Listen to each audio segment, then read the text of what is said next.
because that's my worst nightmare. I've done that before. And I'm going to keep admitting people in the background. But yes, Shelby, thank you. So feel free to introduce yourself in the chat with your name and your agency. We are going to keep people muted just to like manage the chaos. But hello, welcome. If you don't know where you are at the Continuum of Care problem solving training that's going to be put on by Shelby Ferguson, our CoC manager, and Bertha Lopez, who's with Hume Center, heading up our rapid resolution program. We are recording this. We will share the slides afterwards. If you're having questions, you can drop them in the chat, or we'll have time, I think, at the end for questions. And I'm also going to just make sure that I put my email in the chat in case people have questions. You can also back chat me if you're having technical issues or something. But that is it. I'm going to turn it over to Shelby and Bertha. Sounds good. Thanks, Jamie. Hi, everyone. It's nice to see your faces. I will go ahead and share my screen so we can get started. Hi, everyone. Hello, Bertha.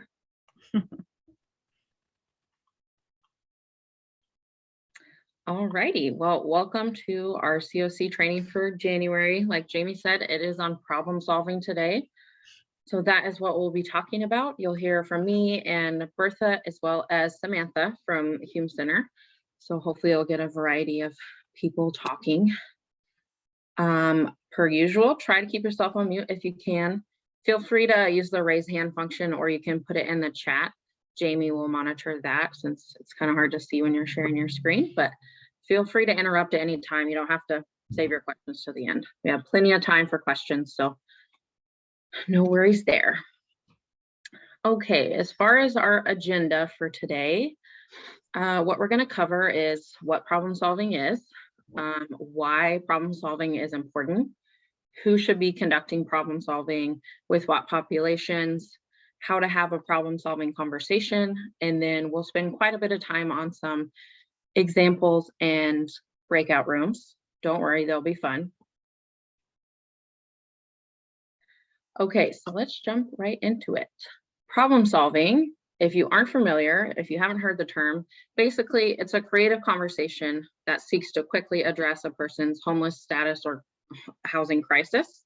You've probably heard problem solving being used. It's not a particular program. It's really a creative conversation. It's a way that you go about doing your work.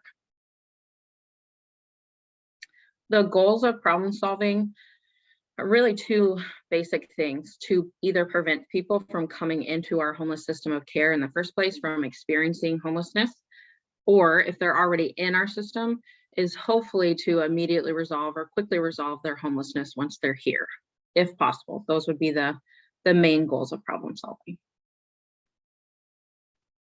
And I know you've seen this graphic before, but we want to tie back problem solving to not just your individual work or your individual programs, but as a system, we want to be using problem solving.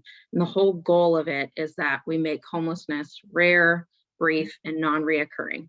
So again, it goes back to preventing people from coming into our system in the first place, or if they're here, make it very brief and non-reoccurring.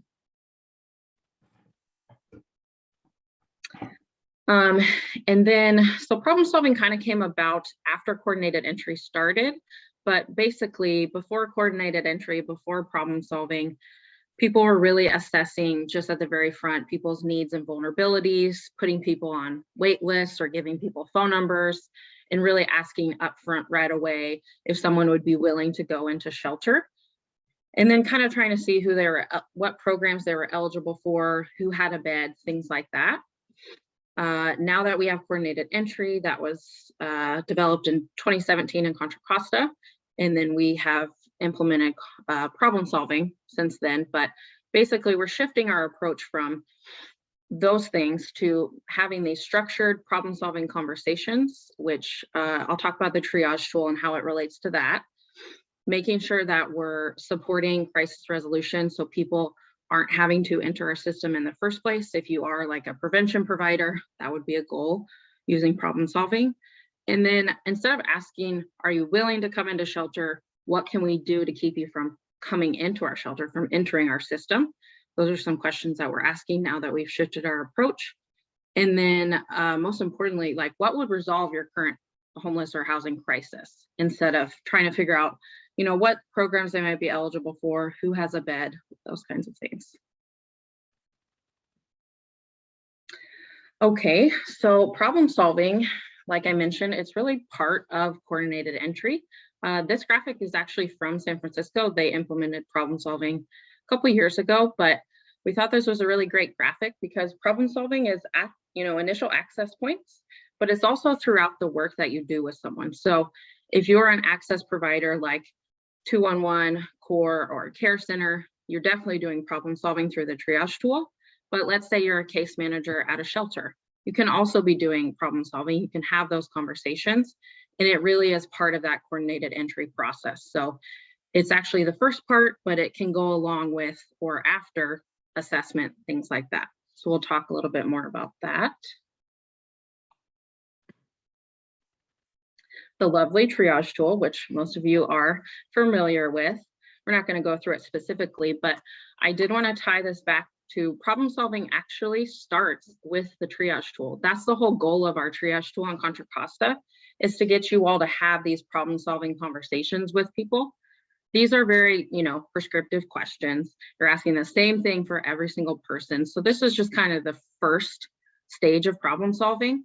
We'll talk about stages after that, but this is just kind of how you get problem solving started. Of course, our access points are the ones that are using the triage tool. So if you're a shelter, you'll be doing your own problem solving conversations, but just want to tie it back that problem solving really starts at this triage tool. So why problem solving? Why would we do it? Basically, problem solving is a much faster, much more reliable, and a much less costly intervention than, just bringing someone into the shelter. So somebody's coming to you and they're having a crisis, rather than just bringing them immediately into shelter. Although, yes, it does take time to have a conversation, it actually will save time and resources in the long run if you identify some other solutions other than shelter.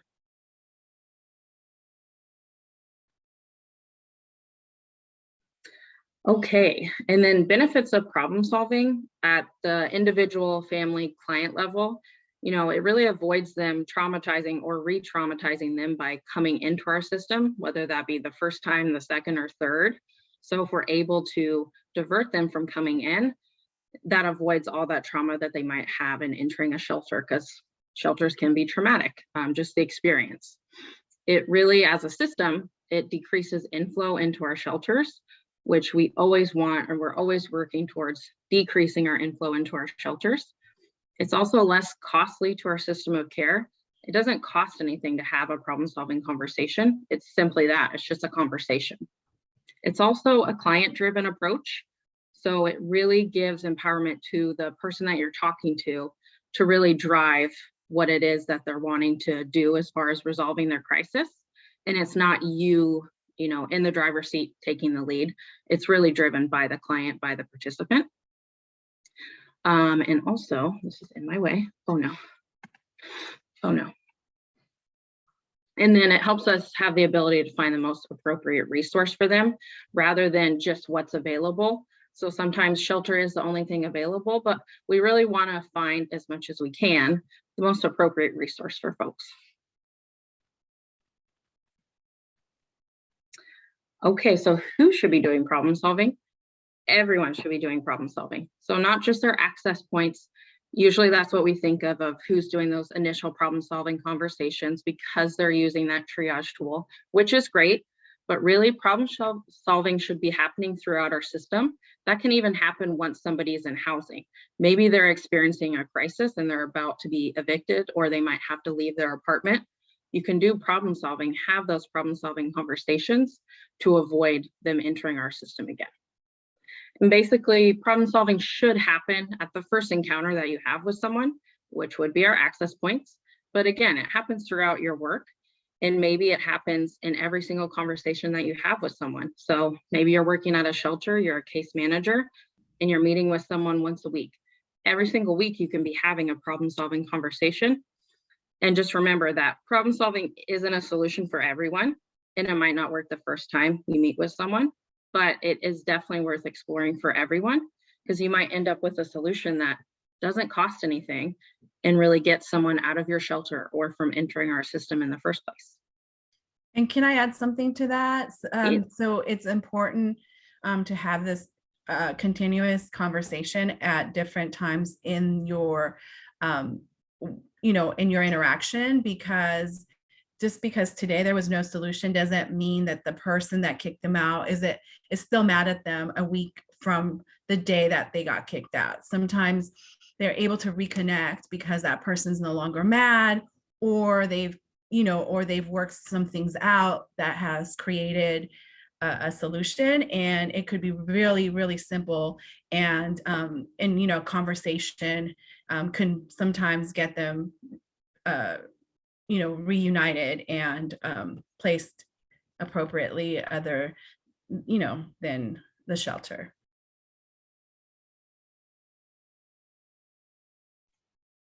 Does anyone have any questions or comments so far?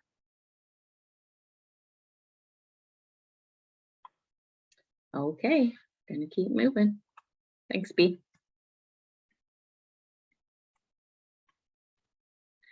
Actually, I'm going to turn it over to Bertha. She's going to carry on with the remainder of the slides.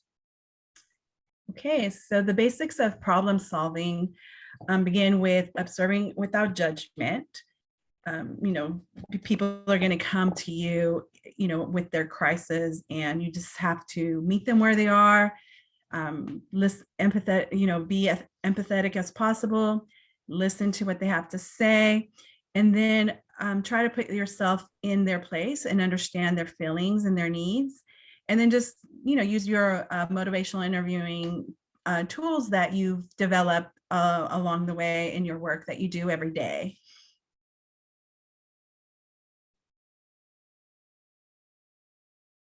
And so now we're gonna watch this real short video on sympathy versus empathy. Hope you guys enjoy it. And hopefully the sound works. Please tell me right away if it doesn't, because I might have forgotten to do something. Let's find out.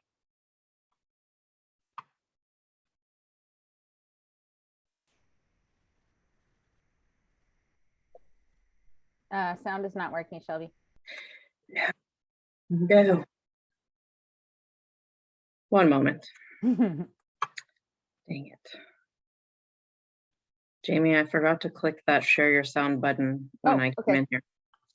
That's fine. So when you go to share screen, you can do it as part of your share screen. Thank you. No problem. Okay, let's try again. Try from the slide that I'm on. Okay, now let's see. Yay, it's working.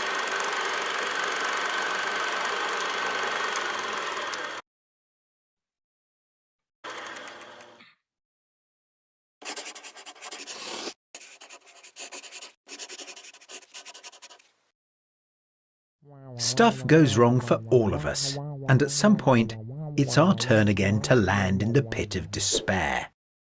But it's the conversations that we have whilst we're down there and how we respond to them that will determine just how fast we get back out again.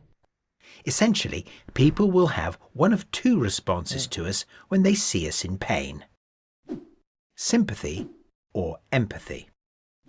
Take one, the sympathetic response. The problem with sympathy is that it's based on the three things that worsen and prolong the bad situation that the person is in: pity, victim status, and agreement. When we sympathize, we add our own sorrow, fear, annoyance, our pity to the other person's feelings. And whilst they now feel less lonely, being joined by another person confirms that the pit is real and bad. When we treat people like victims, they behave like victims. And agreement just makes the walls of the pit all the more intimidating. Sympathy always ends in the same way, with a bungled rescue attempt, which almost always fails, because deep down, we don't want to be rescued. We want to be right. Okay, everyone. Take 2. Quiet on set, roll camera, and empathy. When we empathize with someone, we have the power to change the game. By reflecting back the feeling that we see the person having, we show them that they have been understood. Deeply understood. By reflecting back their circumstances in plain words, we help them to step back and regain perspective, and importantly, the belief that they can repair their own situation for themselves. When all's said and done, sympathy can actually feel nice for a bit. But when it comes to getting to a solution, only empathy has the power to get someone up and running again. Okay. Take 3.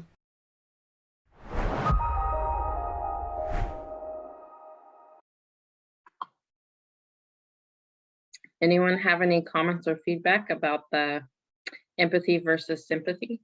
Anything you noticed? And, we just really want you to encourage you to be interactive through this. If something comes up for you, or if you want to use this as a way to, develop more of your problem solving conversation skills that I'm sure all of us clearly use in all our day-to-day work. And, especially that video is, to me, it just reminds me that sometimes when someone comes to us with a crisis, like our immediate response is to, to save them from themselves, or save them from the situation, or resolve their crisis, which a lot of times it just makes it worse. But yeah, we just really want to encourage you guys to, be interactive throughout this conversations.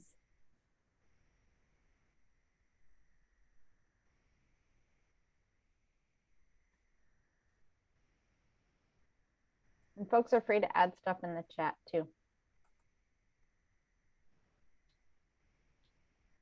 I think we have a question from Geeta.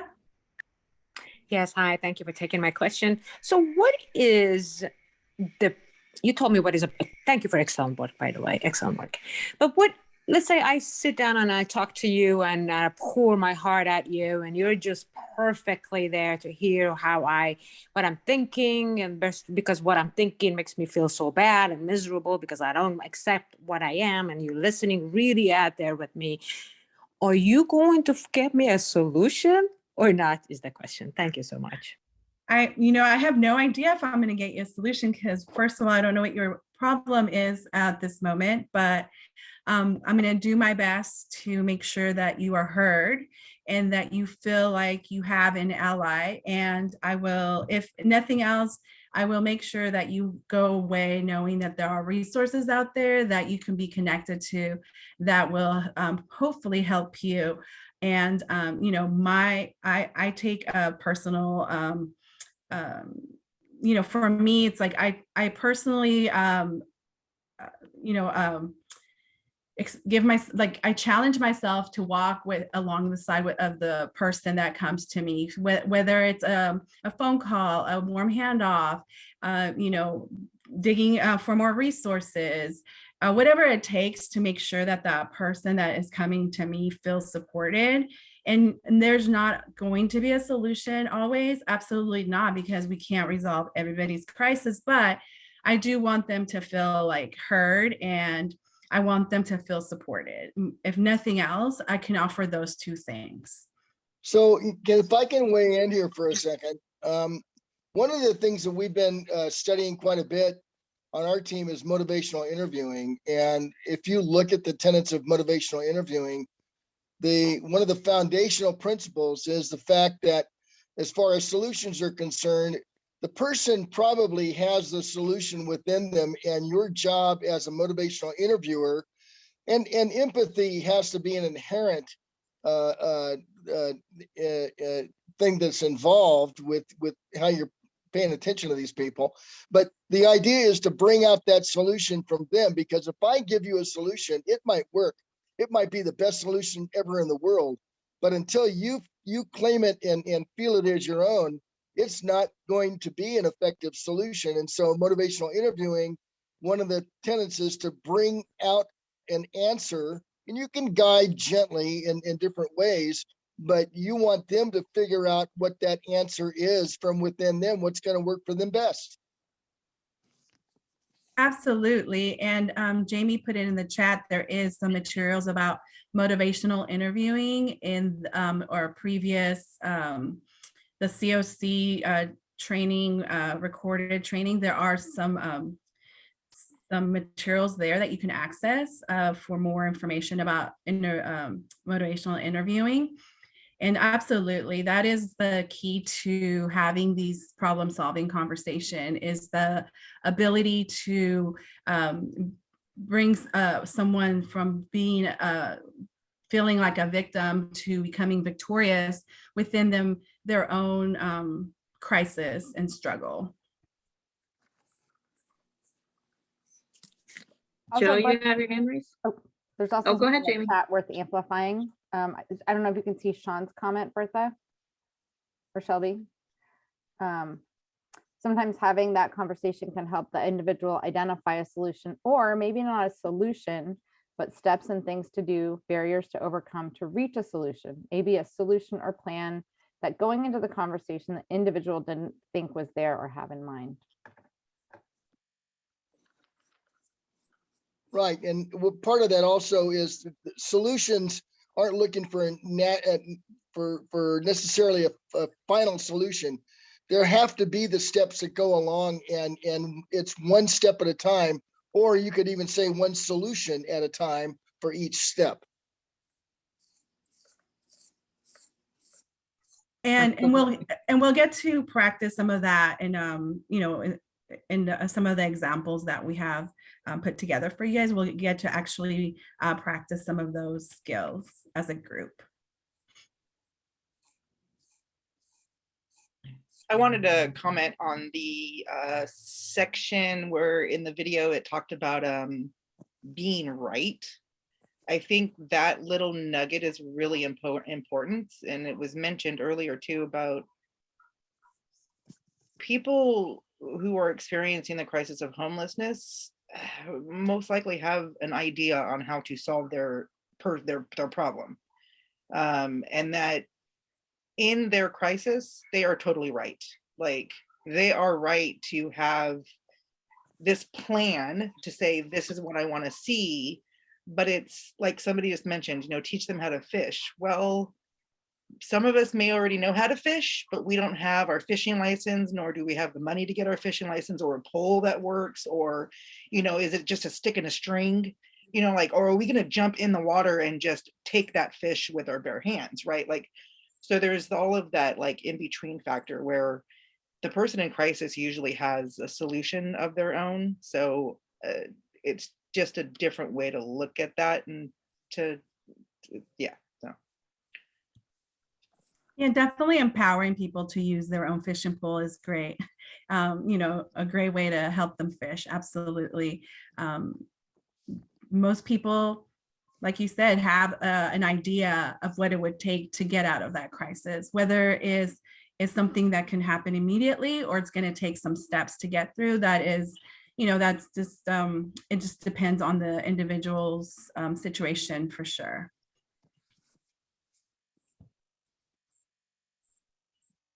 I really like this discussion so far. Does anyone else have anything they want to add? Really appreciate the comments. I do, actually. There's one more thing that I didn't touch upon because I was thinking about the being right factor, but this like sympathy, empathy thing, those of us who are in crisis, and then that whole like there's shame that comes with it. So we're already sympathetic with ourselves. We're already like not really, we like the empathy for ourselves is missing as well. So I think that if it comes from somebody else, they can say, oh, well, maybe I should change my own thought process. Maybe I should look at a different way of seeing this position, so that like there's already a lot of sympathy in the individual who's going through that crisis. And so. Yeah, Geeta, go ahead. Well, I just wanted to mention what Joe has said. Well said, thank you, Joe. It's the fact that the person who comes to somebody else at that moment, they have experienced life as whatever it was, and they don't like it because they just got beat up by their husband, have 3 little kids, 1 in stroller, and end up under the bridge. You know, it's not the best experience you could have as a mother that had a dream that white horse comes in and take her away to be under the bridge. So we're here to help. I completely understand the fact that you're there to make that person understand they still have the ability, they can go work and they can bring the money, they can have an apartment, but you need to give them a help. The question is, how can you help them? Thank you. Thank you, Geeta. I appreciate that. Any other comments before we keep going? Oh, okay. Let's take one more and then we'll continue on so we can keep going through. Addie, I don't think you've gotten a chance to speak yet. Did you want to say something? Yes, and I want to apologize for being a little late. I started at the tail end of the video on empathy, and what I heard was really good. Having worked with the folks at Bartland, the AKA for unhoused who live at San Miguel Road, yesterday with over 20 volunteers trying to comply with a tag that they needed to sweep. We were talking to everyone and trying to assess everybody's readiness to move so that the sweep wouldn't have their stuff taken.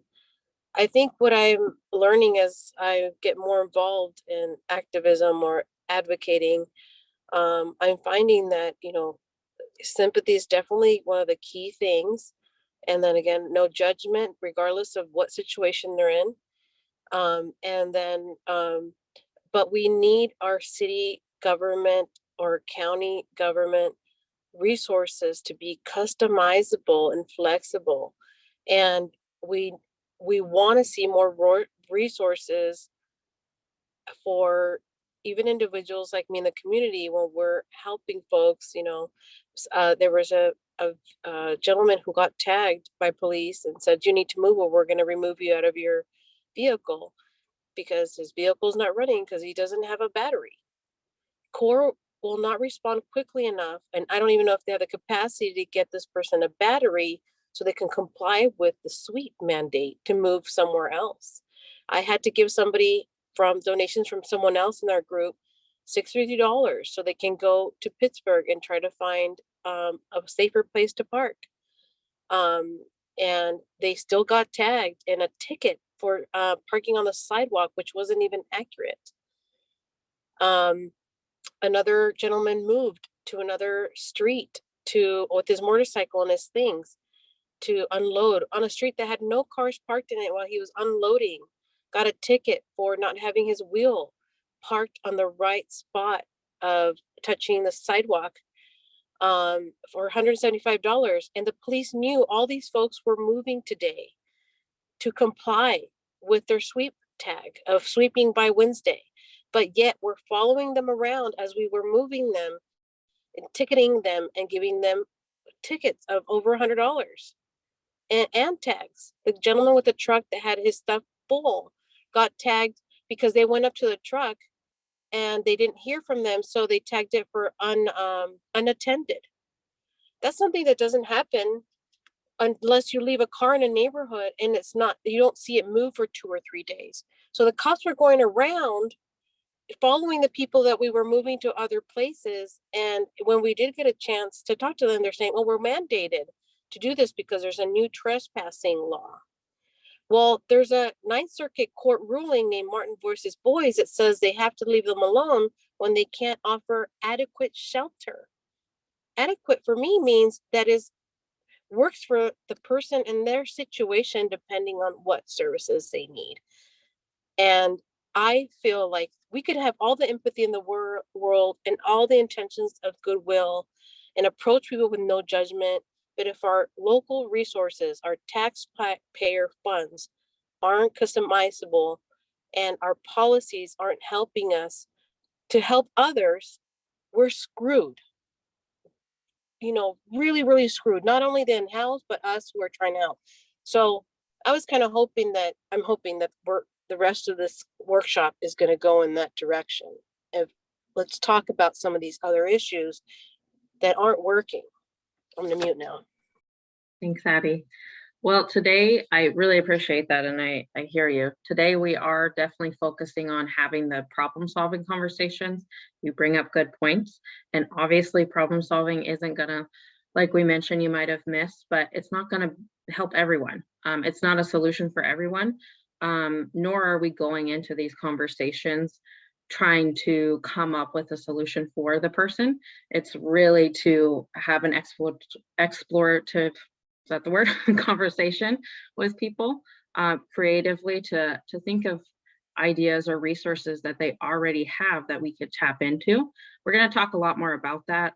Dan brought up some great points about motivational interviewing. So we're really at this training giving you really specific skills on how to have these conversations, but we do definitely acknowledge that there are larger system things that are happening that go well beyond having just motivational interviewing skills. So definitely recognize that, but appreciate the comments. And just so I can add, you know, if we look at, look at all of us that are here today trying to figure out how to use the problem solving conversations to do our work better. And just, if you look across, we should be using each other as resources, as a support system, to be able to call, you know, each other and say, hey, I have this person, this is happening. Do you know any services? Do you know anyone that can help? And I think the more conversations that we have amongst ourselves and as providers, the more you'll realize you're not alone in this battle of, you know, everyone, we're all trying to, you know, help someone get out of their situation with the little resources that we do have. But I think that if we just kind of come together, talk to each other more, we'll realize that, you know, that there's a lot more help and a lot less helplessness that happens when we can just use each other as a resource, you know, in the work that we do. Absolutely. Thank you, Bertha. I'm going to share my screen again so we can get back to the slides, but I really appreciate the discussion. If you have anything else, definitely put it in the chat.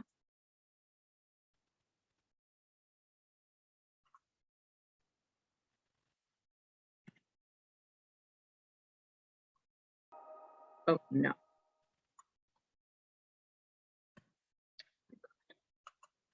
Here we go.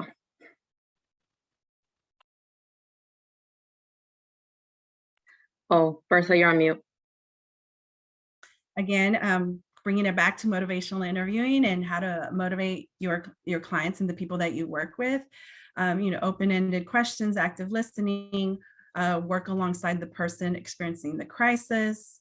You're not the expert, they are. You know, using your ORs, your open-ended questions, affirmations, reflections, summaries to create a plan that works for them. You know, there's no wrong answer. Listen to change talk, meaning, you know, the more actively you listen, sometimes the person realizes that they have these strengths or these other options that they can utilize. And Bertha, if I can add, I'm sure a lot of you all are doing these motivational interviewing type work, and you have these skills. Something that Bertha and I talked about when we were trying to come up with things that we needed to talk about in this training was a lot of it comes down to, you know, going into situations where someone's in crisis, and you not joining them in that crisis. You're not going in to rescue them from their situation. I think a lot of us, or most of us, are very sympathetic, empathetic people who, you know, just really want to help. And while that's great and we want to have those intentions, the goal of problem solving is you're not here to rescue someone. You're really here to walk alongside them, see what resources they already have that they can connect to or reconnect to, and have those conversations. And you don't have to join in, you know, the crisis that they're experiencing.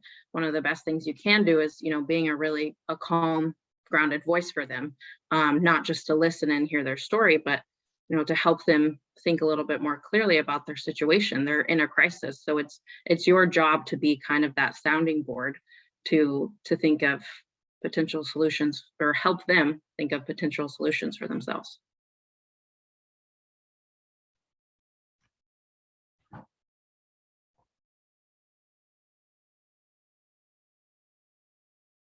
Okay, we're going to go into some examples, and we're going to go into an example using the old way pre-coordinated entry system, and then post after we created the coordinated entry system. So Shelby and Samantha, who Samantha's also from Hume, they'll be going over the example of the pre-coordinated entry, the old way. Thanks, B. Okay, I'll be the client. Samantha, you want to be the provider, respondent? Yeah. All right, so can you help me? I'm homeless. I need to get into a shelter. Okay, I'm sorry to hear that. Have you been in the shelter in Contra Costa before? No. Okay, there's 3 ways that we can do this. Here I can provide you a list of shelters. They let people in daily, but you have to get in line in advance. This list tells you when they open, but I suggest that you get in there at least 2 hours before the doors open. You can also get on the wait list for longer term shelters. Those beds let you stay 90 days. I think the wait list is about 4 months now, so it's not going to help you tonight, but I can help you get on the list. I just want to get out of my car right now. I have a job. I'm going to start in a few weeks, but it's too much. What happens if I don't get into shelter today? Well, you can try again tomorrow for an overnight shelter. For long-term shelter, we will need to sign you up. And then you just need to keep checking in online or calling. What about housing? How can I get help to get my own housing? There's a website that you can apply for some housing on. You have income. You have to have income to get into housing. So do you have income right now? No, I mean, I'm supposed to start my job in a few weeks. Okay, so you can also apply for housing authority wait lists if they're open. And I saw that there's a lottery coming up in Alameda County, so I can also give you that information. Is there anything else that I can do? I'm sorry, not at this time. I think if you want shelter tonight, you better go now and try to get in. Okay, I guess I'll go line up.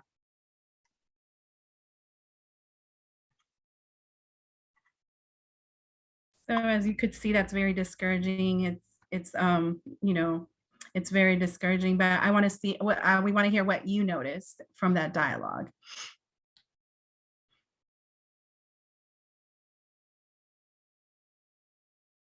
Well, first of all, there's no solution. And you're talking about solutions. It's kind of a brick wall. And I remember this myself, this old solution.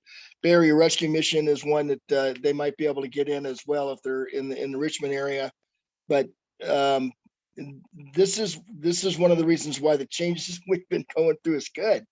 And so it's nice to be a part of that. But that is the old system. And when you tell, that was actually, you were the client was being nice, because most of the time it's like, well, you aren't any help at all. I'm on the street now. What are you going to do if I need some help now? You're no good at all. What the hell is you? This is no use, and blah blah blah. And I could get a lot more graphic. I won't. But that was actually a fairly passive, tame example, but a good example. Thank you. Anyone else have any comments or feedback? What did you notice? What happened or didn't happen? It's very discouraging. There is no way that, based off of that intake from whoever would be on the phone, if I was in that position, I would have been more irritated, more in crisis, more there would be more shame on that there would be like, just, it would not help the situation at all. Like, not even in a conversation, like there is no help whatsoever. There was no, I don't know. It was just kind of disrespectful, even on a level. Joe, I think this is JC. I'm just going to keep it real here. The client was being very nice, because that is not the reality. What do you mean you're going to put me on the housing authority? You know how long it takes to get on the housing authority? What can you do for me right now? I'm stuck in my damn car. Like, those are the conversations that we have realistically about, even when we're doing rapid rehousing referrals. You know, it is not that it's been done. Please don't be at Camp Hope. What can you do for me right now? You know, and it kind of sounded, I'm just going to be very forthcoming. It sounded very scripted, like I want to hurry up and get them off the phone so I can get on the next call, where there was not that. We always want to make sure we can at least give one nugget, you know, a nugget. And because we're also so outcome driven, like, I'm just suggesting, well, let's explore this together. And what I'm hearing you say is, you know, they basically were saying in the conversation, I just want to get inside, even if it's for the night. So yeah, we were being very nice. Hello? Can anybody hear me? Yes, we can. Yes. Is that you, Marvell? Hi, this is. Hello. I just wanted to share, kind of piggybacking off what Ms. Santos mentioned. There's several other options that could have been utilized within that conversation. I've done problem solving myself over in Alameda County prior to coming over here again. And what we used to do is, with the time that we have, we want to try to help the client with what we can do today. What can I help you with today versus tomorrow or any other day? So what I heard was not enough resources for that person, even if they're in their car. There are some resources that could possibly help the client today. All of their needs probably couldn't get met, but some of them could have been made today. And so that's just my observation of what was said. Yeah, Marvell, appreciate that. That's very true. I think Reggie, you might have been next. Hi. So I think, I mean, we may not always be able to address a situation or even one issue that the caller or potential client may have. But even if we can't, even just the act of following through and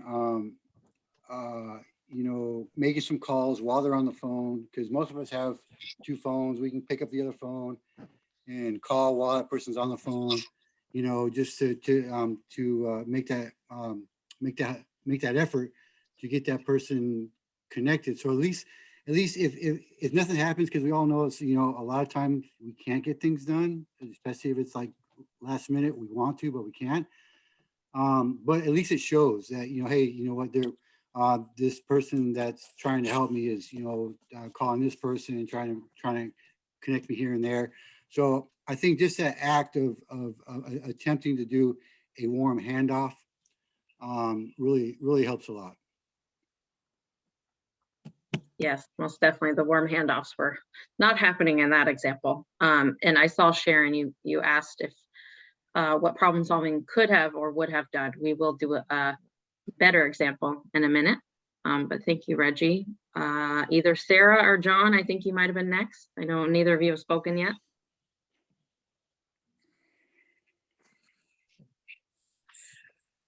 Well, this is Sarah.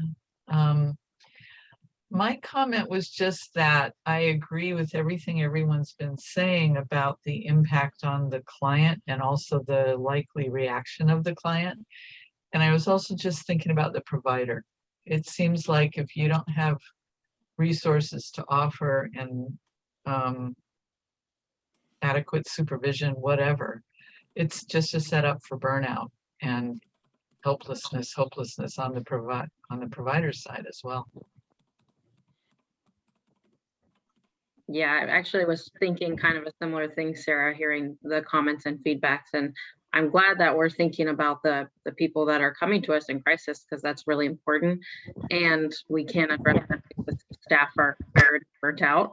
And I'd be interested in hearing from maybe 211 or core staff, how this is for you all. Is this dialogue that we just shared, is that how the dialogue goes? And even if it doesn't, yeah, I just like to hear your perspective on how things are going on the ground, because I think it's easy for us to say, yeah, we should have this creative conversation, and that's really great.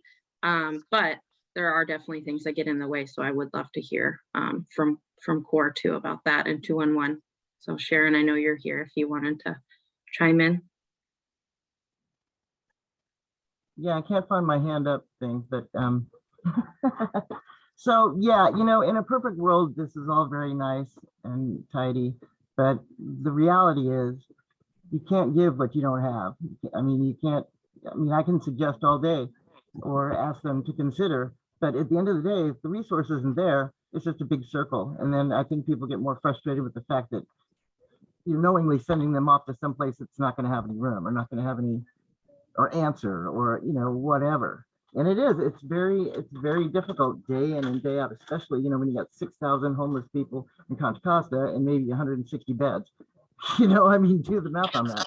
So, you know, I mean, do you guys have any better things for me to tell them? Please enlighten me, because I'm, you know, running out of options over here.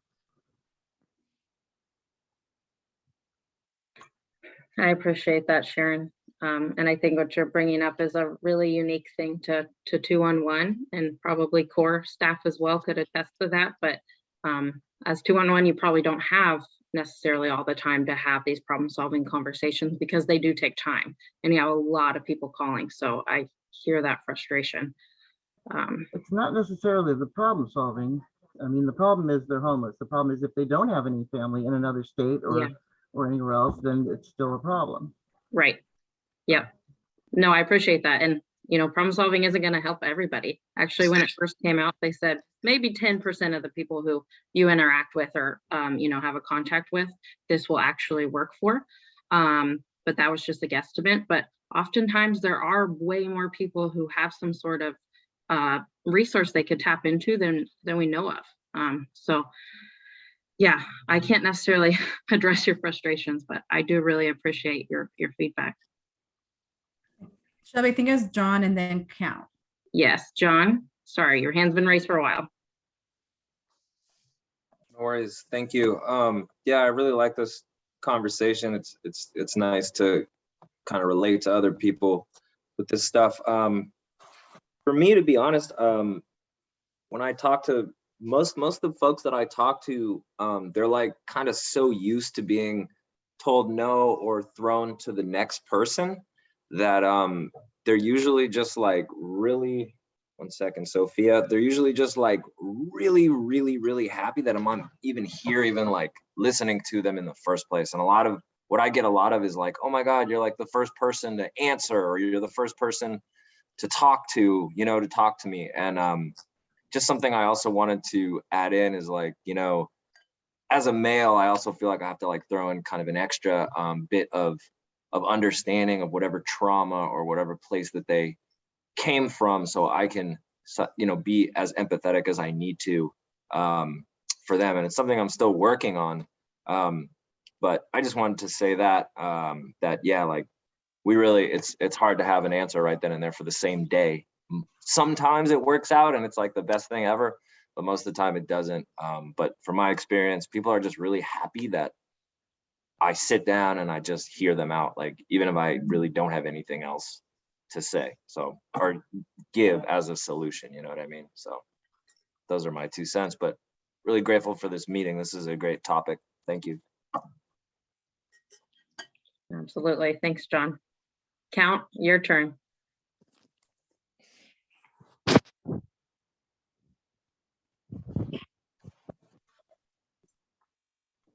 We can't hear you, Count. You don't look muted, but yeah, your headset's not working, I don't think. You want to put it in the chat? Oh, I see you, Joe. Maybe if you move He your has to mic. move his mic. If his mic comes down, your The mic, mic on the left side, yeah. just turn it and that'll work. Nope.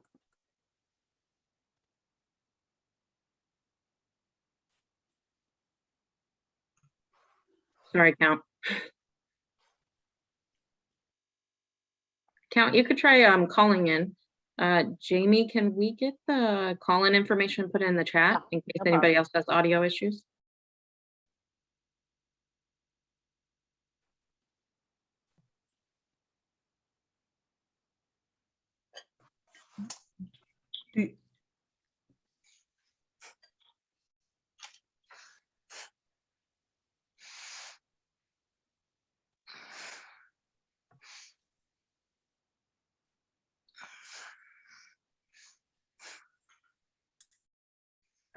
Shelby, do you want to Want to move on to the yeah, and then, better and then we can wait, example? and then we can wait for him to fix his. Yes, we'll come back to you, Count, I promise. Okay, so we're going to give hopefully a better example, and like to hear your thoughts about this one. Okay. All right. So I will be the client again. B, you'll be the staff.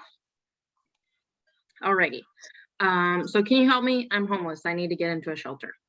Okay, thanks for coming in. There isn't a lot of shelter and it's really unlikely I could get you a bed today. I'd like to help you find a safe place to stay tonight. Do you have time for a conversation with me? Yeah, okay. Can you tell me a little bit about your situation? Where have you been staying?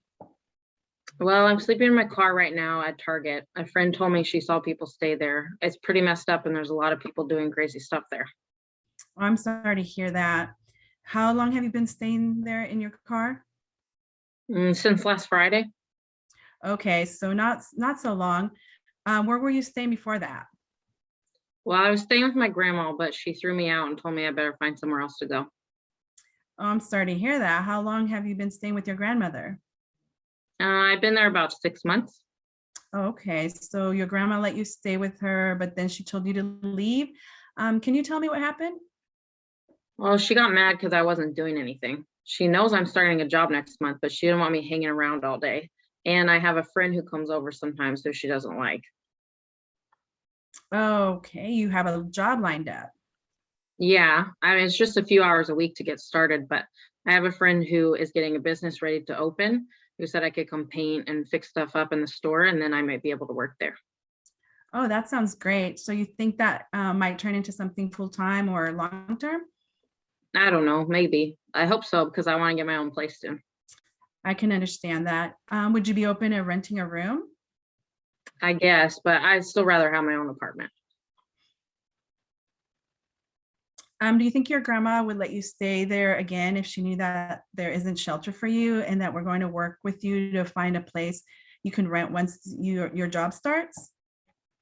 I don't know. She's pretty mad. Well, what do you think would make it better? I think if I stopped bringing my friend over and got a job, maybe she wouldn't be so mad. Okay, those are some ideas. What if you and your friend made plans to meet other places? Yeah, I could do that. But I think if I call her now, she'd just hang up on me. Okay. What about your friend? Is that someone you can stay with? No, he doesn't have any room and I don't want to ask him that. Okay, that's fine. Let's keep thinking about your grandma. Would it help if I talk to her? Can I tell her about how little shelter we have here, about your plans to visit with your friend somewhere else, and that you have a job lined up? I'm afraid she's too mad. Do you think if we offered to help with some groceries, that would help? Yeah, but I don't have any money. Okay, what if I could offer you a grocery gift card for like $50 this month until you start your job? Do you think that would help? Yeah, I think that might help. I guess I could call her. What would I say though? You can ask if she let you come back temporarily and offer to bring some groceries when you come back. Why don't you call her and see what she says? I can stay here with you if you like, and then you can hand her the phone hand me the phone if she wants to hear it from me. Then if she says yes, we can start talking about how you look for a room when you start your job. Does that sound like a plan? Yeah, okay. I think so too. Okay, what did you guys notice? Hi, this is Gita. Excellent work. Thank you so much. This is what I learned, and I thought to share it with everybody. In a first call, you basically, you didn't give any choices. You never find out what the client wants. You just basically said, go to the shelter. That is your choice. And that person saying, like, hey man, I don't want to go to choice. But if they would have took your class, now they would learn how to ask questions to find out on the next call, which you did. Thank you for that one. To find out what is it that you can help, or even the grandma can help. Now is more brainstorming rather than just tell people what to do. But see, on the second call, she didn't have any options. She just had shelter to offer. So that's all she had to offer. So that was excellent. I just want to make that point. Thank you. Thanks, Gita. I am still so confused why food is a solution to anything that has to do with homelessness. Like, I am so confused about that. I can take that, Shelby, because food insecurities are real. And a lot of times you will be so surprised how many people get kicked out because their roommate ate all the food all the time, or where grandma, is tired of having their grandkid at home all day doing nothing. And then she just bought groceries and then they're gone like the next day. So that is a real conversation and a real topic that comes up very often. And so, sometimes when problem solving, that will be one of the very first things, because if you can offer even that smallest gesture of food is a way to people's heart sometimes, I guess, then that has saved a lot of people's homelessness. So that is why it's such a big topic all the time. I don't know if you wanted to add anything else, Shelby. Yeah, and just to say, like, of course, food insecurity is not going to be the number one thing or the only thing. I think this example is just showing how something so simple could actually help someone go back to or remain where they are. And it doesn't cost a lot. It doesn't use a lot of resources. So maybe it's not food. Maybe it ends up being something else, like a little help with a utility bill or something like that. But it's just showing that there are very simple, small things that we could do and we can offer, or we can connect people to as a resource to help them, with their current situation. But yeah, I totally hear that, Joe. Thank you. Excellent. Count, did you get your sound? I just wanted to real quick. The reason why I brought that up was because in the situation of my homelessness, there was always food out. People were like, oh, we're just going to go down there and just drop a bunch of food off. And it becomes, the bread starts to get moldy. We're the unhoused population gets, we're the ones that are the filthy animals because we don't clean up after ourselves because other people drop off a bunch of food. So that was kind of where I was coming from with the food question. Like, I understand that there are food insecurities and I wasn't being insecure around that, but I guess it's just kind of like in that situation, I don't even know why food was even brought up, but I guess if it gets them back in their grandmother's place, I guess that makes sense, but I don't know. Thanks, Joe. Count, did you get your sound work? Can you hear me now? It's very quiet, at least on my end. A little bit. I think if you mute your, there may be a place that you need to mute. Are you talking on the phone? Did you call in by phone? Oh, there's probably a mic on the computer somewhere that's far away.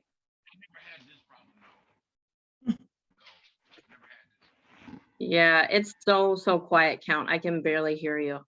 I'm sorry. Do you want to try lean closer to the computer and we'll see if we can hear you? I'm right up on the computer. Okay, that's better. Do you want to hear from, while he's fixing that, maybe if we can hear from Dr. Dan? Sure. Yeah, keep trying, Count. Dr. Dan, do you want to go? Yeah, I was just going to say that, and I thought the comment about why food is, I thought that was a good comment and very real. But I think in this case, it was kind of an offer of good faith, showing the grandma that this is a time, that the granddaughter did get the fact that she probably could be more solution oriented with the grandma, that she was getting some help. There was some backing behind the granddaughter, and the fact that you're going to offer $50 for food means that there's an effort going on. And in this case, I think that probably would have played a much better. I like that, Dan. That's a good perspective. That, yeah, it's an effort of good faith, even if it's something so silly like a grocery gift card. But yeah, I like that perspective. Anybody else before we, Geeta, did you have something else? Yes, I just wanted to add to the fact that I thought it was a great idea because it showed that you were thinking about that person, situation, and you came up with ideas. Okay, maybe that program doesn't work, but I have other programs it does work. And I really, really like that because it shows that you're on top of all your programs and you can help them fully on anywhere they need. Excellent work. Thank you. Absolutely. Count, do you want to type in your question or your comment? Would that help? Oh, now your sound is just all the way gone, Count. It's okay. Put whatever you have to say in the chat. I promise we'll listen. Did he try turning his volume up on his computer? I think he's saying it's already up, but it's not working. Do we just spend the next hour, Count, just figuring out? Yeah, we're gonna, let's problem solve. Let's have problem solve Count situation. I'm just kidding, Count. It's okay. We'll come back to you, okay? Okay. Or put it in the chat. Okay, B, you want to keep going? Yeah, let's keep going to our next example. Right. Sorry. Okay. I'll hand it back over to you. Here's a situation that happened. This person had been in the shelter for a while, and so I'll just read the example and then we can talk about and get some feedback. Steve enters shelter after being displaced from his home due to his roommate and best friend Debbie moving to another state. Despite losing contact with Debbie, Steve has Debbie listed as his emergency contact. Steve ended up having an emergency, so staff contacted Debbie to let her know. Debbie didn't know Steve was in the shelter and mentioned she was so glad that someone had contacted her about Steve, as she's been trying to get in touch with him, but he must have changed his number. When Steve was better, shelter staff let Steve know Debbie would like to connect with Steve and gave him Debbie's contact information. Debbie let Steve know that she wanted him to come live with her, as they had been best friends for years and didn't want to see him in a shelter. Steve worked with staff at the shelter to develop a housing plan in collaboration with Debbie, and shelter staff assisted Steve in getting a plane ticket to go live with Debbie.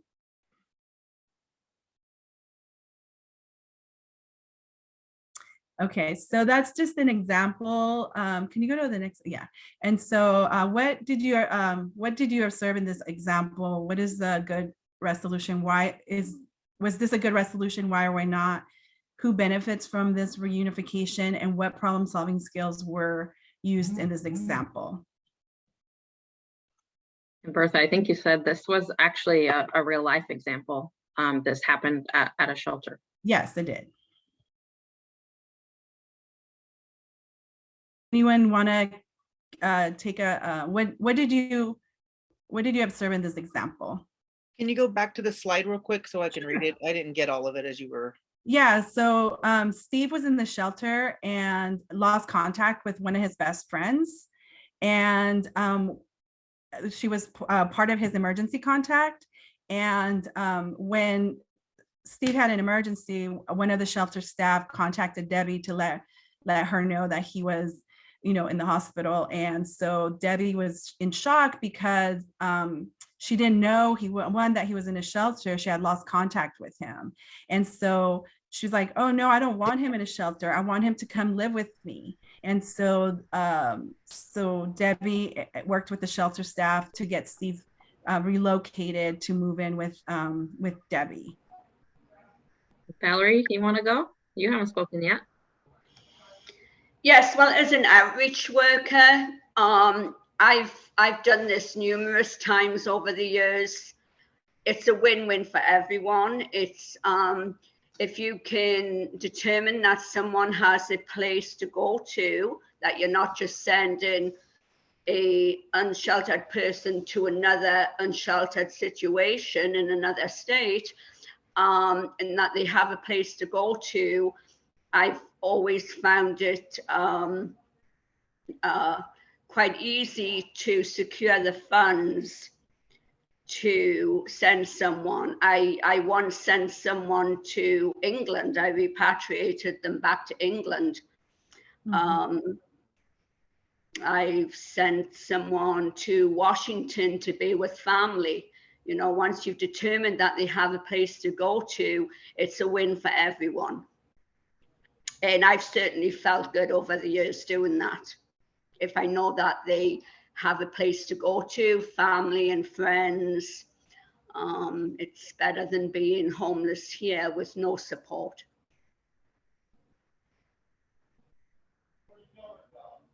Thanks, Val. I really appreciate that. Anyone else who hasn't spoken yet, who maybe wants to say something? We have 71 people here, so there's lots of you who haven't spoken yet. If anyone else, I'd like to say something. Can you hear me? Yeah. Hi, my name is Sheree and I work for Reentry. Now we have individuals coming home from prison that's 290s, and that's the struggle for us because they don't have any place to go sometime. The parole office don't have places for them. There's no motel vouchers. There's no more transitions beds anywhere, and they just like stuck in limbo on the streets with no place to go because they have the sex offender background behind them. I haven't been in contact with the shelters lately, but I know the rules was that they couldn't be there because of the schools next door by Brookside, and then they used to have a little preschool, the family shelter in Concord. So what's happening with that now? Yeah, we can speak more about that. Thanks, Amy. Offline, if you want, I can give you, if you want, you can send me an email and I can give you updates on the shelters and which ones take people who are 290s, because that has changed. It's even changed over this last year. So I'm happy to send you a list. Okay, great. I'll put my email in the chat. Thank you so much. Yeah. If I could just add one problem solving question that I ask in that situation. I asked if I could, if their parole officer or probation officer has offered any type of housing solution. A lot of times the parole office and both the probation and parole offices have funds to house people temporarily. I found that talking to a parole officer of someone that was getting released, come to find out was able to get signed up to a 30-day housing program. And then from that had an additional extension. And then finally that person got housed. So a really good question would be, can I talk to your parole officer and see if they have any options for you? Because I found that, I don't know why I asked that question, maybe it was in our conversation, but that led to him actually getting housing support from the parole office.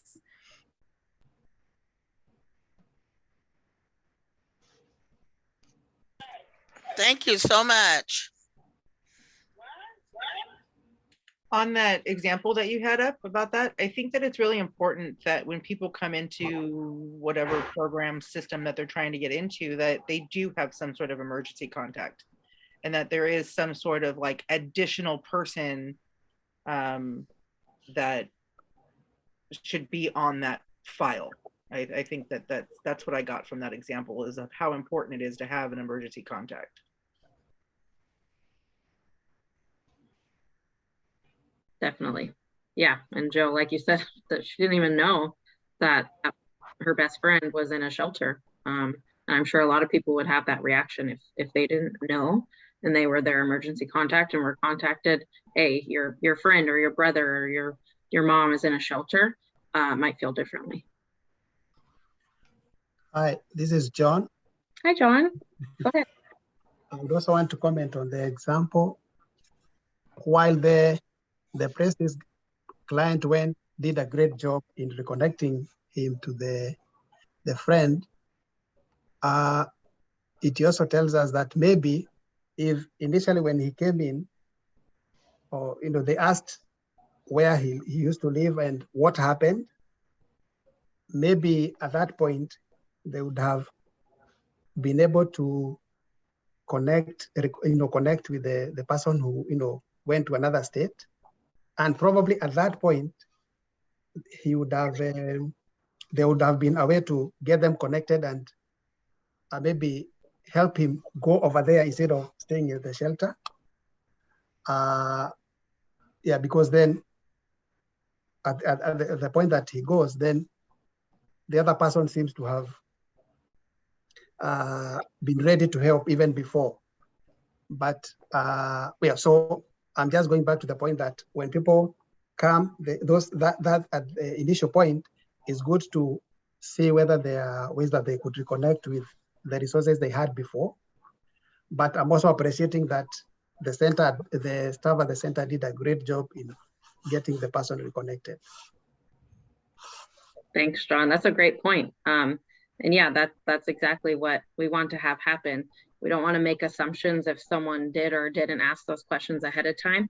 Maybe they did and they weren't able to get that information that the shelter staff did. But then at the same time, had the shelter staff not asked those questions, they wouldn't have come to that resolution. Yeah, so it would have been nice to avoid it, but that just shows that it's still good to ask it, even when the person comes into shelter, just in case there is a way to get them out of the shelter quickly. But you're right, it is super important to be asking those before they even enter the shelter. B, anything else that you want to add? No, I think that's all. We can move on to our next. Okay, let's move on so we can make sure we get through the rest of the examples. We're going to get into the segment where we're going to go into breakout rooms. Don't freak out. They're just breakout rooms.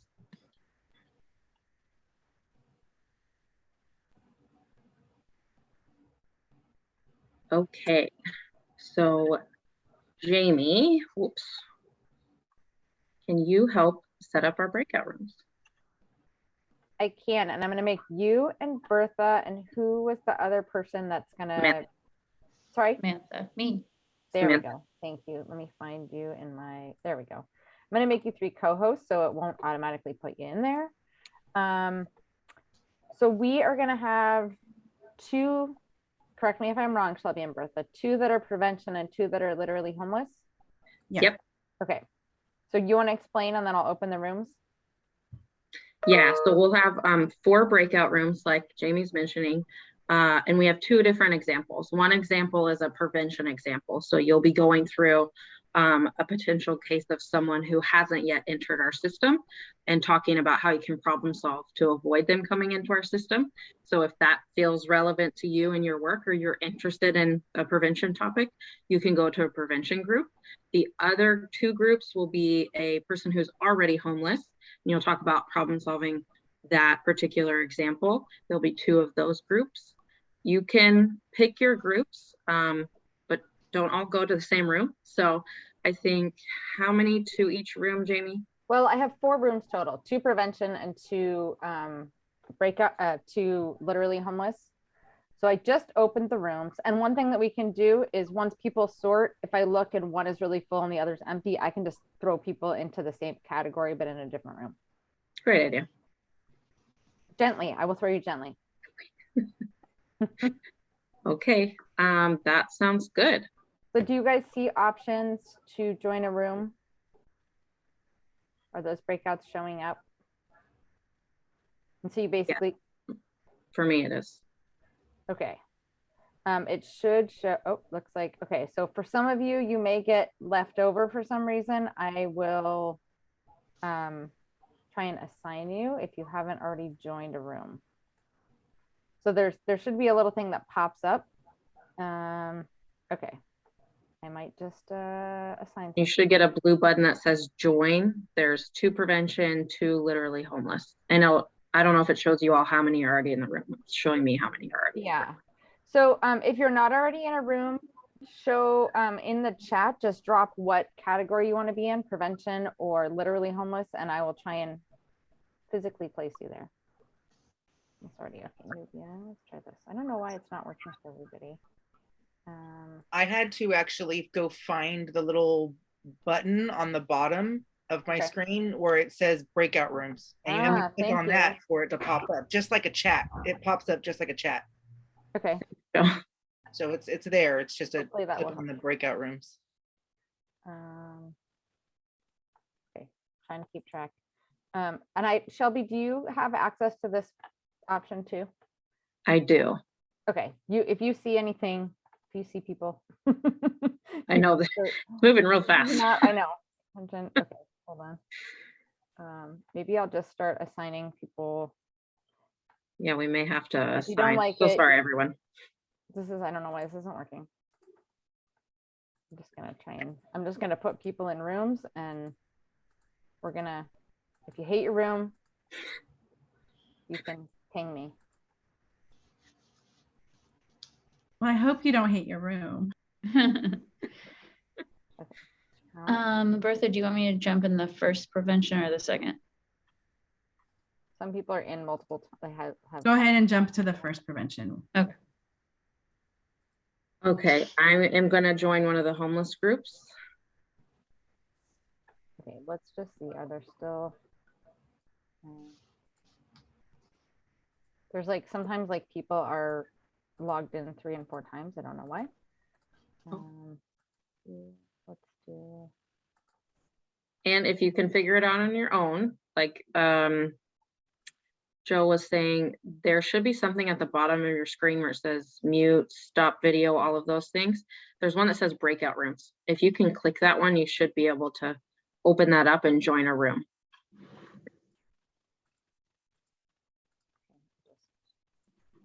Randomly throwing people in places, sorry. And then there may be some folks that if you hang out in this main room, I think we'll be able to do our own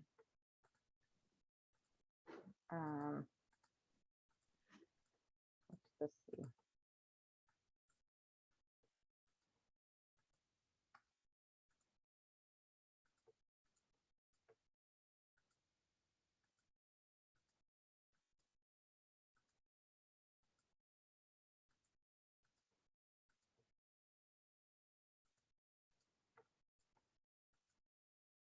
Okay, is there anybody that's still here? This is so weird. We're still, okay.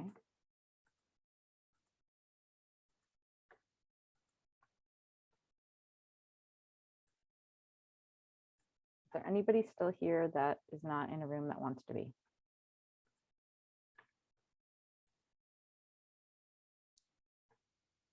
Okay, I think everybody's in a room.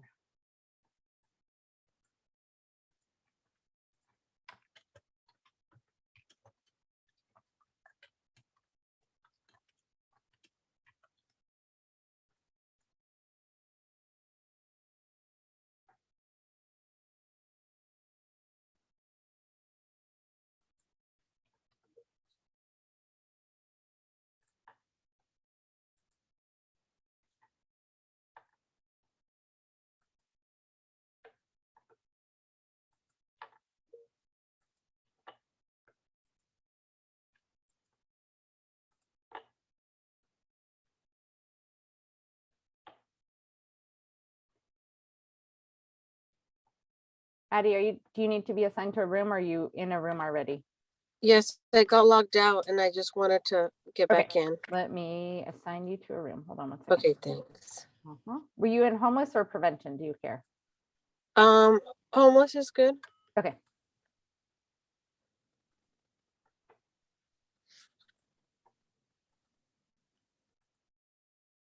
And it should give you an, oh, great.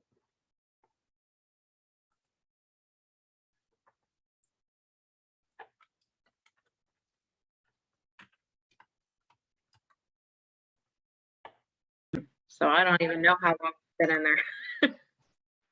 It's okay. We had a great discussion. But Shelby, it was just long enough. You didn't need a timer. That's true. That's true. Welcome back, everyone. We'll give you all time to get back here. I think we only have about half the group back. The breakout groups will officially like close everyone out in about 40 seconds. So perfect. They'll be back here whether they want to be or not. Well, great.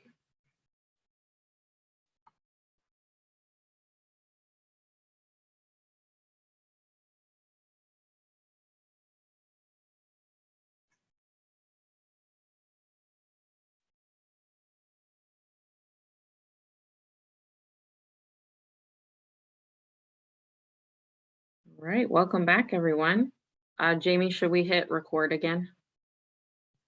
Perfect. Let's see. I did because I was afraid I was going to forget.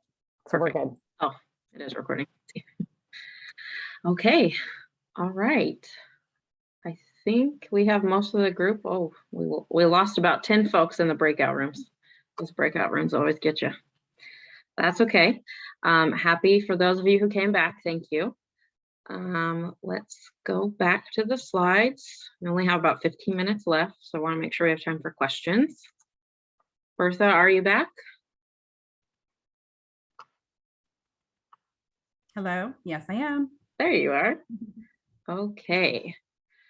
Sorry to the group that did a homeless example and no one was there to show you the example. Just made you fend for yourselves. I'm so sorry.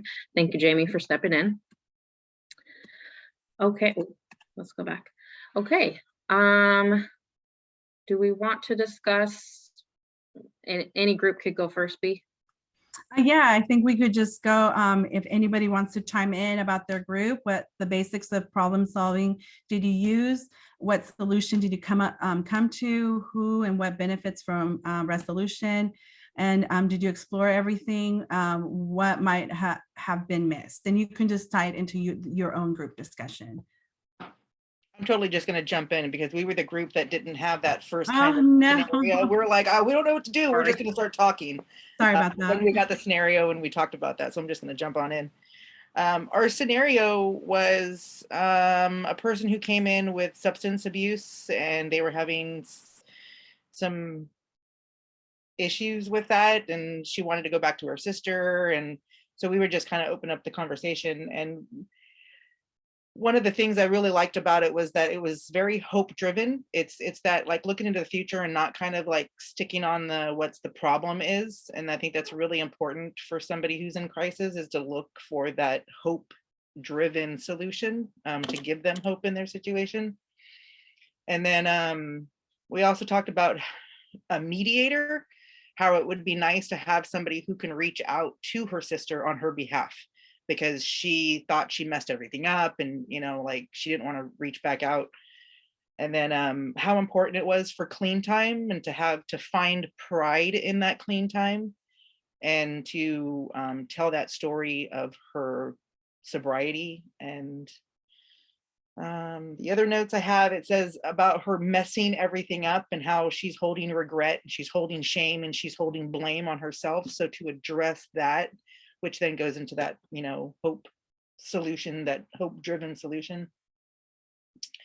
And one of the other things that we talked a lot about was meeting them where they are, where it's, you know, whatever that situation may be, that we talked a lot about, you know, oh, well, just go get a job, right? But that's not necessarily going to hurt. Like, that's not going to work for somebody in some situations. And so that was what our discussion was about. If anybody else wants to chime in about something I may have missed, we had a pretty awesome group. Good job, Joe. Yeah, just that we talked about her housing, you know, and that how we're going to support her in that transition. Maybe we can find her supportive housing in the meantime. And maybe that's a 6-month or 12-month program. She goes through the supportive housing, learns to unlearn the stuff and learn some new behaviors. get some sober time, and then she has an opportunity, clear-headed. She's got some self-confidence. She's got some time under her belt, and now she can have a conversation with her sister about problem solving and fixing, making resolve for those hurts. And maybe now she's able to get housed herself. Maybe now she's able to support her own independent living.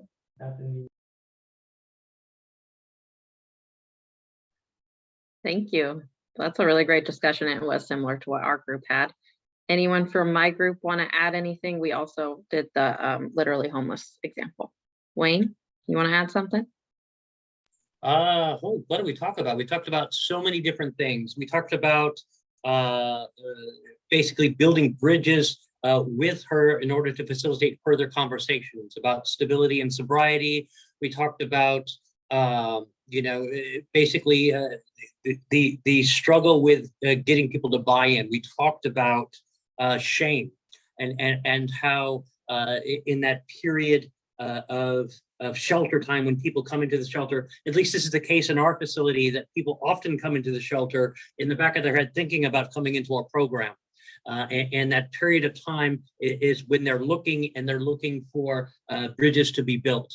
And so this is an opportunity to begin developing relationships with people there. So we came at her life as a whole. It wasn't just this problem or that problem. It was how many different ways can we come together to support this person for a successful life.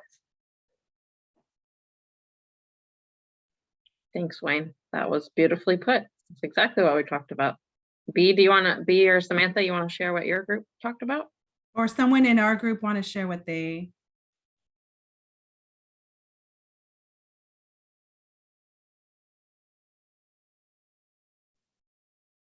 Come on, for Go ahead. Go ahead, Tom. You were the best. Go ahead. Oh, okay. No, I was just going to see if anyone from my group wanted to discuss about prevention and what kind of things we saw. So I'll go for us, or our group can go for us. Anyways, so our scenario was that individuals were in a trailer that was needing to be was going to be towed, and we needed to figure out the problems that were how to prevent them from losing their current state of housing, which means like they were housed, they had an RV, but they were going to have it towed and it had issues, so it couldn't be moved when the police were coming. And so our conversation was, how can we prevent them from losing their current situation, housing, which was their RV, because sometimes that's better than being homeless and having no shelter from the environment. So we talked about resources and ways for us to find resources just to support keeping that RV from being either towed or ticketed or those kind of things. So those were the ideas that we all came up with. Instead of trying to find a place for shelter, which there was no room in shelters, it was, let's deal with the issue at hand, which is how can we get the tags paid, right? Or how can we get this RV working so it can be moved? And then also having a discussion with the officer that keeps kind of harassing them to have it moved, letting them know that they're a part of our program and that we are trying to find means and ways to actually get this stabilized. If it means finding an RV park, right? And having their minimal income pay for the rent there. That's a way to house them. It's dealing with the problem at hand. I hope that summed it up a little bit. For our group, for our prevention group, Sarah brought up a great point of if the RV is broken down, does anyone in the family have the skills to fix it themselves? And if so, what would it take to get that going? I don't know if Sarah wanted to add more to that, but that was a great point that could be missed. I would like to add that I think we need to have a cadre of mechanics available to the homeless population so that we can fix all the cars. It's amazing how these informal relationships we make in the community, we've actually had mechanics help people in this way. Not something that you would normally work through the continuum of care directly, but as we seek to have a presence in the community, these relationships gets built, and it's amazing the level of support that people will extend when they have the ability to help. Something that was really that was brought up in our group was also that the colleges have different mechanic programs that charge low rates to have different people in the community's vehicles. So that also could be a resource, is the colleges, and it also supports the schools.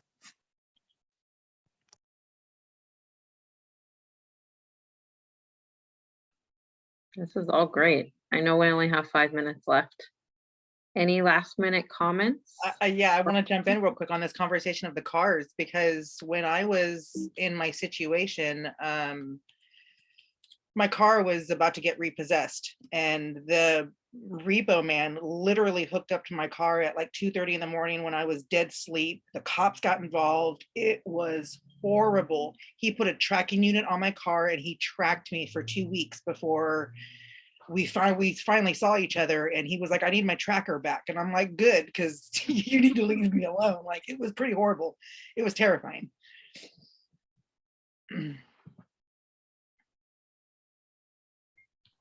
Oh, Ashling, did you have something you want to add?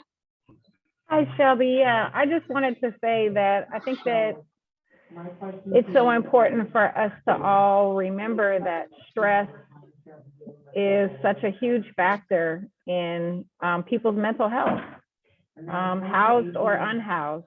And I think if we can identify those stressors and what can we do to not necessarily eliminate, because none of us will ever be completely eliminated from stress, but what can we do to actually, and Joe kind of mentioned this before, like, if that's not my problem, then why are you giving me that solution? Identify what the problem is, what the stressor is, and then find a solution to that.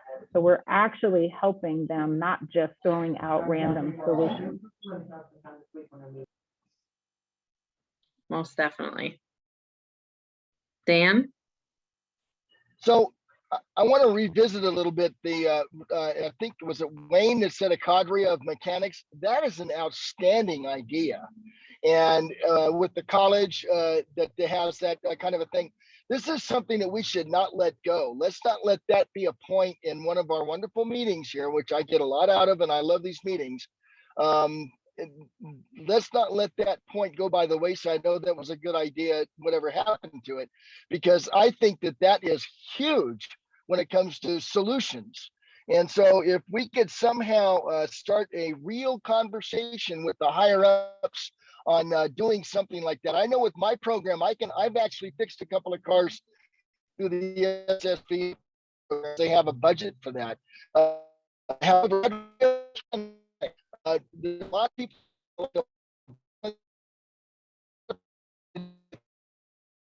whatever. Oh no, Wayne, you're breaking up. You broke up a little bit, but I think I heard. Anyway, that's good. Yeah, it was stopped. Now I'm moving again. Anyway, that's a wonderful idea, and I don't know how we get that to the higher ups in the programs, but that's something that needs to be not just explored, but we need to find a way to action that. Point taken. Well, that's a on our priority list to accomplish. So by next year we'll have a list. Yes. Yeah, that's great. Sounds like Jamie has some connection with workforce development, so we can look into that too. Okay, we only have a few minutes left. Any last minute comments or questions? My email's in the chat. If anyone needs to email me, Bertha, if you can put your email in the chat for everyone in case anyone has any questions. Samantha, you too. Any last minute questions or comments, feedback? Shelby, I just realized that I forgot to build my regular post training survey. So I'm going to send that out to everybody by email. My bad. Sorry. No worries. Thank you for remembering. Thank you, everyone. Thanks, everyone.